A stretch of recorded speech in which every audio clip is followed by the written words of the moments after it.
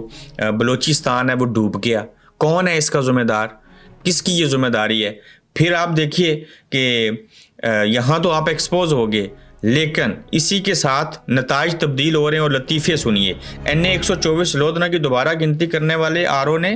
اپنی رپورٹ میں نیا لطیفہ سنایا ہے کہ قومی اسمبلی کے تھیلوں میں صوبائی اسمبلی کے بیلٹ پیپرز نکلے، یعنی کہ ایم پی اے کے ووٹ ایم این اے میں مکس ہو گئے، اور جس وجہ سے پریزائڈنگ افسران کے خلاف کارروائی کی جائے اور ووٹ گنتی سے خارج کرنے کا نیا طریقہ ڈھونڈ لیا گیا، اور اس نشست پر